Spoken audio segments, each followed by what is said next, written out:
Assalamualaikum warahmatullahi wabarakatuh. Apa kabar teman-teman? Semoga teman-teman di rumah selalu dalam keadaan sehat walafiat ya. Nah, alhamdulillah bertemu kembali di pembelajaran PPKN bersama dengan Ustazah Amel. Sebelum kita mulai pembelajaran, alangkah lebih baiknya kita berdoa terlebih dahulu yuk, agar ilmu yang kalian dapatkan bisa diserap dan dibantu oleh Allah untuk diberi kefahaman dan juga mendapatkan rahmat Allah Subhanahu wa taala. Nah, Ustazah Amel izin untuk memimpin doanya ya. Sikap berdoa, tangannya diangkat, kepalanya ditundukkan. Doa sebelum belajar. Bismillahirrahmanirrahim. Rabbi zidni ilman warzuqani fahman. Amin. Nah, terus Ustazah Amel akan menginformasikan terkait aturan pembelajaran di pembelajaran PPKN. Yang pertama, aturannya yaitu adalah pastikan teman-teman duduk tegap. Yang kedua, pastikan fokus mendengarkan informasi. Yang ketiga, pastikan mengerjakan proyek. Dan yang terakhir, pastikan bekerja tuntas. Itu tadi aturan kita selama pembelajaran PPKN. Kemudian, Ustazah Amel izin menyampaikan terkait tema kita dan subtema kita di pekan ini. Alhamdulillah, tema kita masih melanjutkan tema kita di pekan kemarin, yaitu adalah makanan sehat. Untuk subtema kita di pekan ini, yakni adalah pentingnya makanan sehat bagi tubuh. Nah, setiap makhluk hidup membutuhkan energi untuk dapat bergerak dan melakukan kegiatan sehari-hari. Kita memperoleh energi dan bahan bakar yang berasal dari makanan yang kita konsumsi. Pembakaran tubuh kita juga biasanya disebut dengan oksidasi. Nah, oksidasi ini menghasilkan energi yang kita perlukan untuk melakukan berbagai macam kegiatan hidup. Nah, oleh karena itu, makanan juga memenuhi kepentingan yang lain. Salah satunya yaitu membantu agar kerja tubuh akan lancar dan teratur. Selanjutnya, Ustazah Amel izin menyampaikan lagi, yaitu ada beberapa bahan makanan yang menghasilkan energi yang lebih banyak dari bahan makanan lainnya dari tiap berat yang sama. Nah, makanan juga tadi kan sudah diinformasikan bahwa makanan juga memenuhi kepentingan yang lain. Salah satunya yaitu adalah membantu agar kerja tubuh lancar dan teratur. Nah, apa saja sih yang dibutuhkan oleh tubuh kita? Nah, di sini ada nanti yaitu ada makanan bergizi. Nah, yang dibutuhkan oleh tubuh kita adalah makan makanan yang bergizi. Makanan yang bergizi adalah bahan makanan yang memiliki nilai atau kandungan gizi yang cukup untuk memenuhi kebutuhan tubuh. Kemudian, yang selanjutnya, zat-zat gizi tersebut meliputi yakni ada karbohidrat, ada protein, ada lemak, ada vitamin, dan juga ada mineral. Nah, makanan yang mengandung protein, mineral, dan air berperan sangat penting di dalam membangun sel jaringan tubuh atau disebut dengan zat pembangun. Jadi tubuh kita memiliki sel-sel yang akan dibangun, yakni dibantu oleh protein, mineral, dan juga air. Selanjutnya yaitu ada karbohidrat. Nah, di dalam tubuh kita membutuhkan karbohidrat. Nah, karbohidrat itu merupakan unsur yang berguna untuk memberi tenaga sehingga kita mampu melakukan aktivitas sehari-hari. Nah, selanjutnya ada lagi selain makan makanan yang bergizi tadi, selain protein, mineral, air, dan juga karbohidrat, ternyata tubuh kita juga membutuhkan vitamin untuk dikonsumsi untuk demi kelangsungan kesehatan tubuh kita. Nah, vitamin juga sangat penting bagi tubuh, di mana unsur ini berperan dalam melancarkan sistem metabolisme tubuh. Jadi, vitamin ini sangat bermanfaat untuk metabolisme tubuh kita. Atau untuk antibodi ya, teman-teman, biasanya untuk menjaga kesehatan tubuh kita. Nah, selanjutnya ada banyak vitamin yang bisa kita dapatkan baik dari sayuran maupun dari buah-buahan. Contohnya seperti vitamin A, vitamin B1, vitamin B2, vitamin B6, vitamin C, vitamin E, dan vitamin K.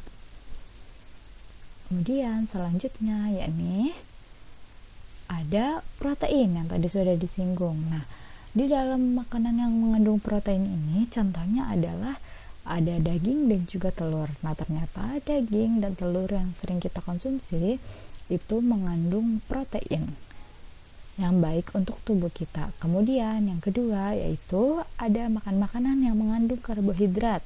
Contohnya adalah ada nasi, kentang, dan gandum. Jadi setelah tadi teman-teman jika makan daging itu mengandung protein, sekarang teman-teman makan nasi yang setiap hari teman-teman makan itu ternyata mengandung karbohidrat yang memang dibutuhkan oleh tubuh kita, yang bisa membantu kita memberikan energi untuk melaksanakan aktivitas sehari-hari. Nah, nasi ini juga bisa diganti dengan kentang ataupun gandum. Jika teman-teman tidak bisa makan nasi, maka masih ada kentang untuk penggantinya dan masih ada gandum juga untuk penggantinya. Yang selanjutnya yaitu ada vitamin A. Di dalam ada beberapa makanan yang mengandung vitamin A, yakni adalah buah alpukat, kemudian ada buah sirsak, dan ada buah apel. Nah, berikut itu hanya beberapa saja yang Ustazah sebutkan yang mengandung vitamin A. Jadi dari 3 buah tersebut, alpukat, sirsak, dan apel itu mengandung vitamin A yang baik untuk tubuh kita. Kemudian ada juga buah yang mengandung vitamin B1, yakni buahnya adalah kiwi, buah naga, semangka, dan pisang. Dan selanjutnya ada vitamin B2. Di vitamin B2 ini contohnya adalah ada buah manggis, kemudian ada timun, ada apel, dan juga pisang. Nah, yang tadi kan pisang sudah disebutkan di B1. Ternyata pisang ini mengandung 2 vitamin, yaitu vitamin B1 dan vitamin B2. Kemudian setelah vitamin B2 ada vitamin B6. Nah, vitamin B6 ini terdapat di ubi jalar, di kentang, dan di seledri. Ternyata kentang itu yang tadi disebutkan masuk ke dalam karbohidrat. Ternyata di dalam kentang itu juga mengandung vitamin. Jadi sudah mendapatkan 2 sekaligus, yaitu karbohidrat dan juga mendapatkan vitamin juga jika teman-teman mengkonsumsi kentang. Nah, selanjutnya yaitu ada vitamin C. Mungkin teman-teman sudah tidak asing dengan vitamin C, yakni terdapat di buah jeruk, buah mangga, buah jambu, mungkin ada juga di buah stroberi, dan di beberapa buah yang lain yang mengandung vitamin C. Dan ini baik juga untuk meningkatkan imunitas tubuh kita. Kemudian selanjutnya ada vitamin E. Nah, beberapa buah dan sayur yang mengandung vitamin E yakni adalah alpukat. Seperti yang tadi disebutkan, alpukat itu ternyata mengandung vitamin E dan juga mengandung vitamin A. Kemudian ada tomat, ada sayur bayam, dan juga ada brokoli. Yang selanjutnya, nah itu tadi Ustazah Amel sudah menjelaskan terkait tema kita dan subtema kita di pekan ini. Ustazah Amel punya lagu tema. Lagu temanya berkaitan dengan pentingnya makanan sehat bagi tubuh kita. Nah, nada lagunya yaitu adalah Pamanku Datang. Teman-teman mungkin sudah tidak asing dengan nada lagunya. Nah, untuk liriknya kita sesuaikan dengan subtema kita. Ustazah Amel izin menyanyikan. Nanti teman-teman boleh ikut nyanyikan bersama di rumah. Nah, baik, Ustazah Amel akan mulai. 1, 2, 3. Manusia butuh makan, Allah yang menciptakan. Hatiku riang dan penuh syukur, terbayang sudah makanan sehat, berbagai macam kandungan gizi yang ada pada makanan. Protein, lemak, mineral, karbohidrat, dan vitamin. Semua itu tubuh butuhkan agar terhindar dari penyakit. Semua itu dikelompokkan, 4 sehat, 5 sempurna. Nah, itu dia tadi lagu tema kita. Nanti teman-teman silakan boleh nyanyikan di rumah ya. Untuk lagu tema kita yang bernada Pamanku Datang. Nah, selanjutnya Ustazah Mel akan langsung saja ke materi kita, yaitu adalah keragaman sosial budaya. Nah, di keragaman sosial budaya ini sama sekali mungkin teman-teman berpikir tidak ada kaitannya sama sekali dengan tema kita di pekan ini, yaitu adalah menjaga kesehatan tubuh kita. Makanan sehat dan juga makanan sehat itu tidak ada kaitannya. Ternyata di keragaman sosial budaya dengan tubuh sehat itu juga ada kaitannya. Jika teman-teman memiliki tubuh yang sehat, jika teman-teman bisa menjaga tubuh kalian, maka teman-teman bisa ikut andil dalam membudayakan keragaman sosial yang ada di Indonesia. Gitu ya teman-teman. Langsung saja ke materi inti kita, yaitu adalah keragaman sosial budaya. Nah, kalau kemarin Ustazah Amel sudah menjelaskan terkait rumah-rumah adat, nah sekarang Ustazah Amel akan jelaskan sedikit tentang keanekaragaman adat istiadat di lingkungan sekitar. Di situ ada gambar ondel-ondel dan juga ada ritual. Kemudian di sini ada materinya, yaitu adalah kebiasaan yang mengikat masyarakat dan berlangsung dalam jangka waktu cukup lama dikenal dengan adat istiadat. Jadi kesimpulannya, adat istiadat itu adalah kebiasaan yang mengikat masyarakat dan berlangsung dalam jangka waktu yang cukup lama. Itu juga disebut dengan adat istiadat. Nah, adat istiadat merupakan kebiasaan sosial yang sejak lama ada di dalam masyarakat dan bertujuan untuk mengatur tata tertib dalam masyarakat tersebut. Jadi, adat istiadat ini sudah terjadi lama sekali dilaksanakan oleh leluhur-leluhur kita. Kita hanya melanjutkan saja adat istiadat tersebut, dan hal itu menjadi kebiasaan kita dari tahun ke tahun. Kemudian contohnya yaitu ada adat istiadat masyarakat Osing di Banyuwangi yang merupakan perpaduan antara budaya Jawa, Madura, dan Bali. Nah, Ustazah Amel izin memperlihatkan gambar. Di situ ada gambar adat istiadat yang disebut dengan Osing yang terdapat di di Banyuwangi. Nah, di sini ada penjelasannya. Ustazah Amel izin menjelaskan, yaitu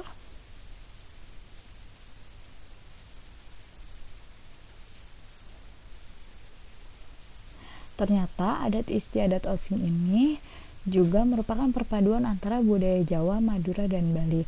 Dan itu juga ternyata ada di Jawa Timur dan Jawa Tengah. Jadi memiliki kesamaan dengan adat istiadat yang ada di Jawa Timur dan Jawa Tengah.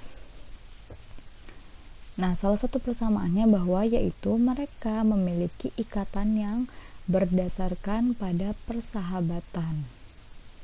Jadi ini tuh menunjukkan seolah-olah mereka menunjukkan pertunjukan yang menunjukkan kalau mereka itu seperti sebuah persahabatan karena mereka saling bekerja sama gitu. Kemudian ada lagi yang kedua, yaitu adalah pertunjukan Sisingaan, merupakan sebuah pertunjukan yang membutuhkan kerjasama, kekompakan, kerja keras, ketertiban, dan ketekunan. Nah, gambarnya Sisingaan seperti ini ya teman-teman. Ini adalah gambarnya Sisingaan. Jika diperhatikan gambarnya adat istiadat Osing di Banyuwangi dengan Sisingaan itu tidak beda jauh karena sama-sama sama-sama dilaksanakan oleh banyak orang, oleh beberapa orang, dan sudah otomatis pasti bekerja sama dan harus kompak gitu.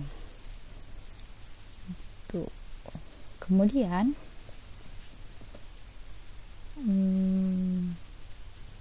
Justru dari adat istiadat yang tadi teman-teman sudah lihat contohnya, yaitu ada osing, kemudian ada sisingan, itu kan yang sudah dilaksanakan oleh orang-orang yang sebelum kita gitu ya, sudah dilaksanakan oleh orang-orang zaman dulu yang diteruskan oleh kita atau dilanjutkan oleh kita menjadi sebuah kebiasaan. Biasanya kan ada adat istiadat sisingaan gitu ya, kalau misalnya di daerah Sunda itu dilaksanakan ketika ada seorang anak yang hitanan, dan itu terjadi terus menerus sampai sekarang, itu masih ada yang menggunakan sisingaan tersebut. Begitupun dengan adat istiadat osing yang ada di Banyuwangi juga sama.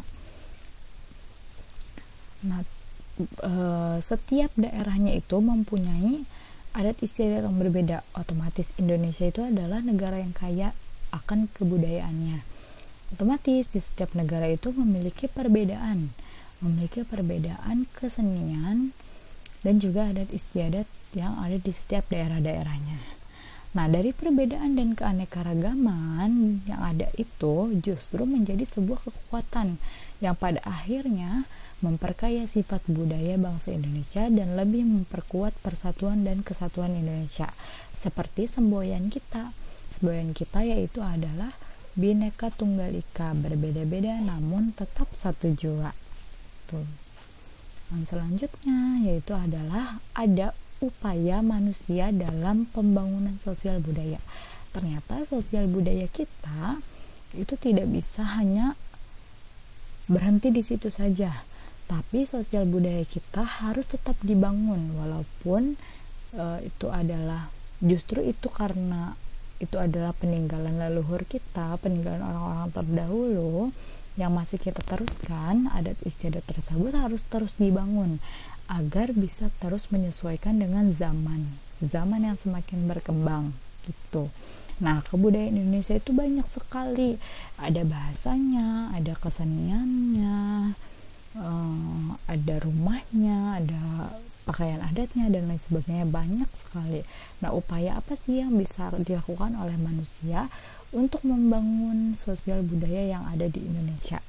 Nah, upayanya yaitu adalah salah satunya yaitu adalah dari bahasa.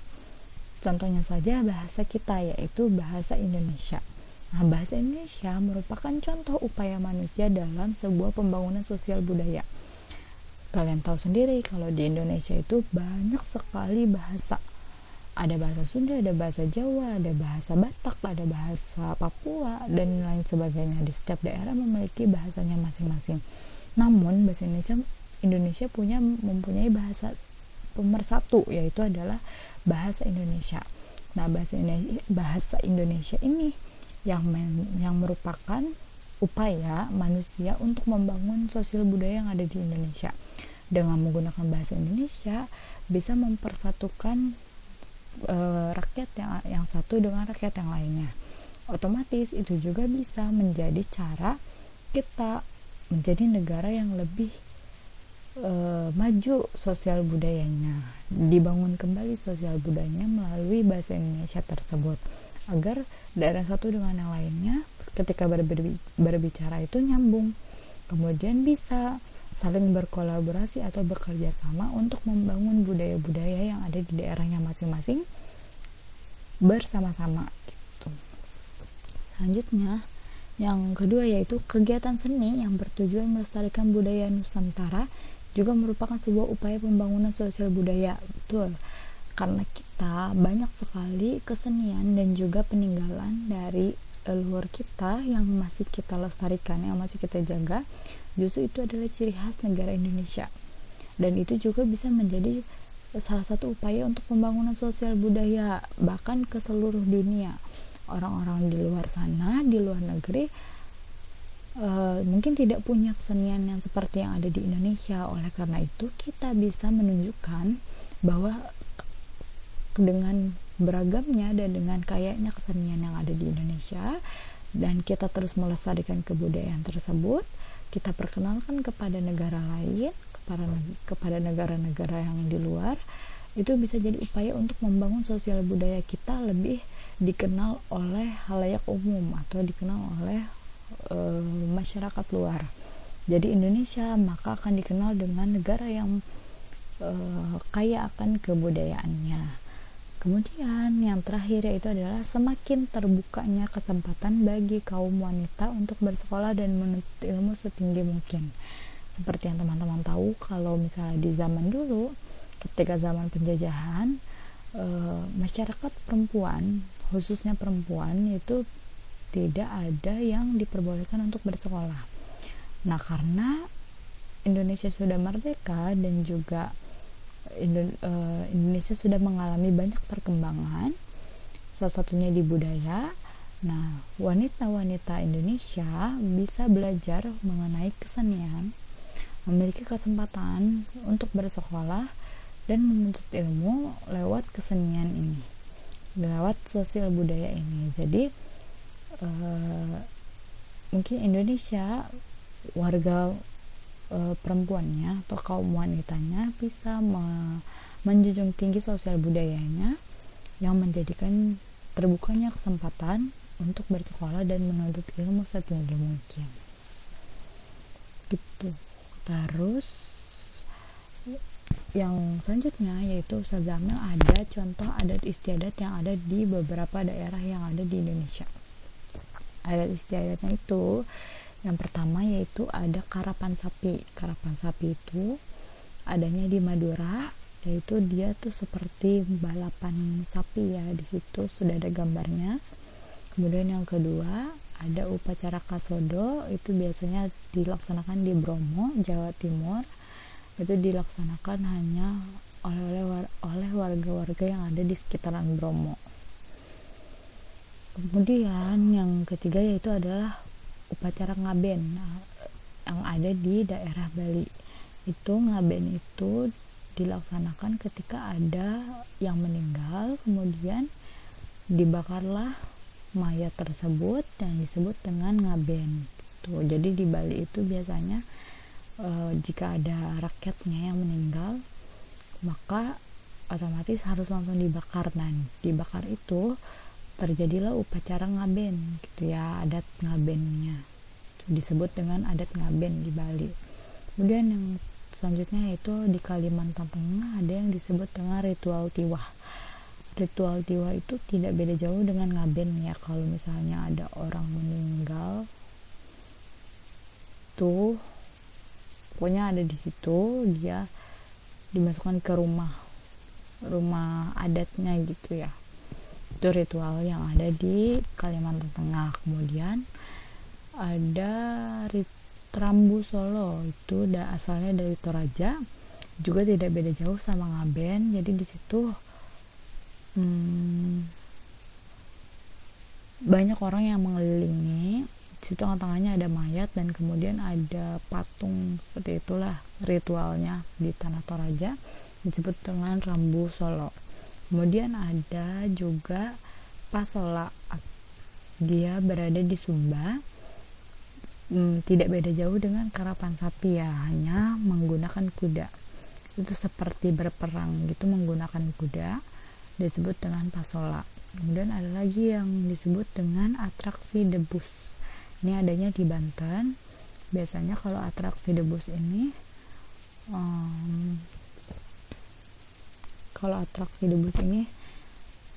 orang melakukan kegiatan yang cukup berbahaya tapi sudah memiliki ilmunya. Jadi walaupun misalnya tangannya disayat oleh pisau tapi tidak mempan, atau misalnya kepalanya dipukul pakai batu tidak berdarah dan lain sebagainya, itu disebut dengan atraksi debus.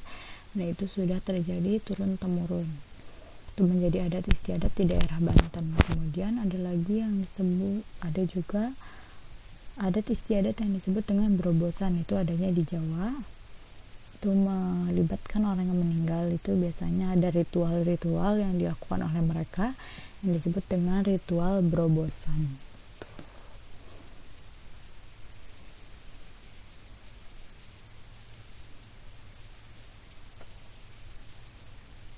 Selanjutnya ada nilai-nilai kebersamaan dan keragaman sosial di lingkungan tempat tinggal kita. Di antaranya yaitu adalah yang pertama, saling menghargai antar sesama. Ketika kita berbicara tentang keragaman sosial, otomatis di setiap daerahnya mempunyai keragaman yang berbeda-beda.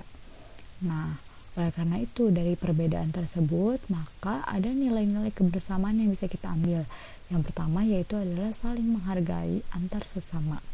Yang kedua yaitu adalah bergotong royong antar sesama. Yang ketiga, menolong jika sesama memerlukan atau jika ada tetangga kita atau orang di lingkungan kita yang membutuhkan bantuan, memerlukan bantuan, maka kita harus menolongnya. Itu nilai yang bisa diambil. Kemudian yaitu ada yang terakhir, saling bekerja sama antar sesama. Ini juga nilai-nilai yang bisa kita petik. Contohnya bekerja sama itu seperti yang tadi sudah Ustazah menjelaskan, ada di Sisingaan dan juga Osing yang dari Banyuwangi itu adalah saling bekerja sama dan saling bekerja sama satu sama lain. Jika tidak saling bekerja sama satu sama lain, maka otomatis Sisingaan itu tidak mungkin berjalan, tidak mungkin bisa sebagaimana mestinya. Jadi dibutuhkan saling bekerja sama antar sesama agar bisa mencapai tujuan. Itu adalah nilai-nilai yang bisa kita dapat dari keragaman sosial budaya yang ada di lingkungan kita. Nah, kemudian ada sikap positif dalam menanggapi keragaman sosial budaya.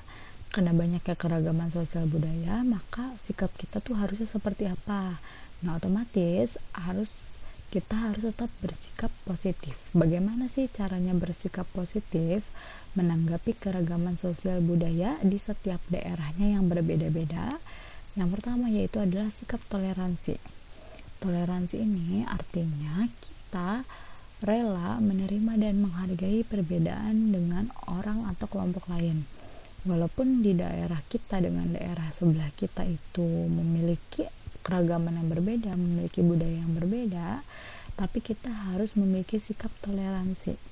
Karena seperti semboyan negara Indonesia, yaitu adalah berbeda-beda tapi tetap satu jua. Nah, karena itu kita harus menerima dan menghargai perbedaan dengan orang atau kelompok lain tersebut. Kemudian yang kedua, sikap positifnya yaitu adalah sikap empati. Secara ikhlas mencoba merasakan pikiran dan perasaan orang lain. Jadi kalau misalnya ada upacara adat, misalnya seperti yang di Bali tadi upacaranya ngaben, nah kita bisa menunjukkan sikap empati kita. Kita merasakan seolah-olah kita ada di posisi tersebut. Orang di Bali sedang melaksanakan upacara ngaben, berarti ada yang sedang meninggal, berarti mereka sedang berduka. Kita bisa merasakan apa yang sedang mereka rasakan. Nah, itu disebut dengan sikap empati. Bukannya malah mengajak ribut, tapi kita harus berempati kepada orang yang keragamannya atau adat istiadatnya berbeda dengan kita gitu. Sampai sini teman-teman sudah paham ya. Semoga teman-teman paham dengan apa yang Ustazah Amel jelaskan. Selanjutnya yaitu kesimpulan dari pembelajaran kita. Nah, kesimpulannya yaitu adalah Indonesia memiliki banyak sekali keberagaman budaya. Walaupun banyak keberagaman yang ada di rakyat Indonesia, namun rakyat Indonesia itu tetap bersatu. Itu dikarenakan dengan semboyan kita, yaitu ya yang sudah disebutkan, yaitu adalah Bhinneka Tunggal Ika, berbeda-beda namun tetap satu jua. Selanjutnya, ternyata keragaman budaya itu juga terkandung di dalam Quran surat Al-Hujurat ayat 13 yang artinya, hai manusia, sesungguhnya kami menciptakan kamu dari seorang laki-laki dan seorang perempuan dan menjadikan kamu berbangsa-bangsa dan bersuku-suku supaya kamu saling kenal mengenal. Sesungguhnya orang yang paling mulia di antara kamu ialah orang yang paling bertakwa. Sesungguhnya Allah Maha mengetahui lagi Maha mendengar.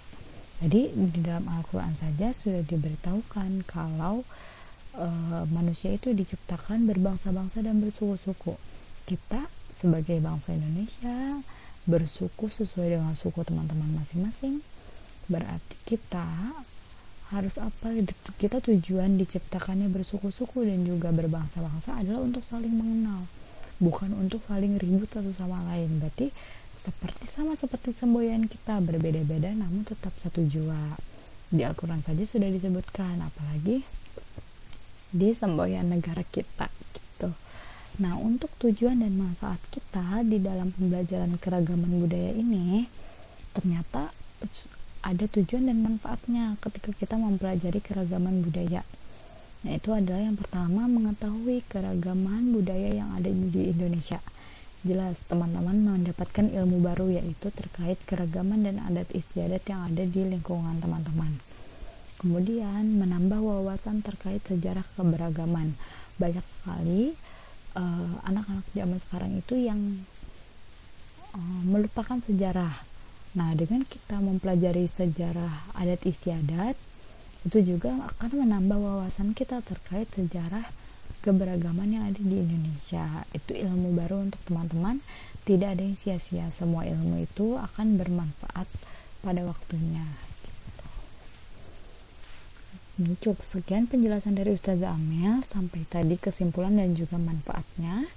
Nah, kita mempunyai proyek pembelajaran di PPKN. Proyeknya hanya ada satu. Nah, di situ sudah ada instruksinya, sudah ada gambarnya, tulisannya yaitu keragaman sosial budaya Indonesia sebagai modal pembangunan nasional. Nah, di situ ada tampaknya keragaman sosial budaya menjadi modal pembangunan nasional yang tadi sudah diinformasikan. Setujukah kamu dengan pernyataan tersebut? Jika kamu setuju, kamu boleh tuliskan pendapat kamu tentang pernyataan keragaman sosial budaya menjadi modal pembangunan nasional. Kamu tulis di situ pendapat kamu. Boleh kamu catat di buku tulis pendapat kamu terkait keragaman sosial budaya untuk pembangunan nasional. Kemudian di bawahnya ada lagi proyeknya, yaitu Sanggar Tari merupakan sebuah contoh swadaya masyarakat untuk pembangunan sosial budaya di daerah mereka. Sebutkan contoh-contoh keragaman sosial budaya yang dapat ditemukan di daerahmu. Jika itu berbentuk bahasa daerah, sebutkan nama dan dari bahasa daerah tersebut dan seterusnya. Contohnya keragaman sosial budayanya seperti misalnya di daerah Ustazah Amel, orang-orangnya rata-rata orang Sunda. Berarti bahasa Sunda termasuk ke dalam bahasa daerah. Ditulislah di situ bahasa Sunda. Dan hari ini keragamannya itu adalah ternyata bahasa Sunda itu kosakatanya jauh berbeda dengan bahasa Indonesia. Misalnya mau kemana kalau di bahasa Indonesia, kemudian kalau di bahasa Sunda jadi bade kemana gitu, itu kan berbeda. Nah, teman-teman boleh tulis kosakata yang baru menurut kalian itu kalau misalnya kalian mau membahas bahasa daerah. Tapi kalau misalnya teman-teman mau membahas terkait baju adat dan lain sebagainya, boleh dicatat di situ baju adat daerah Jawa namanya apa. Itu rumah adat daerah Jawa, misalnya rumah joglo. Terus misalnya apalagi ya, tari daerah di Jawa Barat yaitu tari jaipong gitu. Boleh ditulis. Nah, kemudian di bawahnya itu ada instruksi, sebutkan manfaat keragaman sosial budaya bagi masyarakat. Misalnya untuk menarik para wisatawan asing dan dari dalam negeri berkunjung dan lain-lain. Isilah dengan isilah di dalam kolom. Nanti teman-teman silakan boleh membuat kolomnya sendiri. Manfaat dari keragaman sosial budaya bagi masyarakat. Misalnya manfaatnya bisa menambah wawasan untuk teman-teman, atau bisa menarik para wisatawan asing untuk berkunjung ke Indonesia. Itu juga salah satu manfaatnya. Silakan teman-teman tulis manfaatnya. Nah, tadi sudah cukup sekian penjelasan dari Ustazah Amel. Sebelum kita tutup, mari kita ucap hamdalah bersama-sama. Alhamdulillahirabbil alamin. Segala puji bagi Allah Tuhan semesta alam. Terima kasih banyak teman-teman yang sudah menyimak hingga tuntas videonya. Semoga informasi yang Ustazah Ahmad sampaikan ada beberapa yang bisa teman-teman pahami. Selamat mengerjakan proyek. Assalamualaikum warahmatullahi wabarakatuh.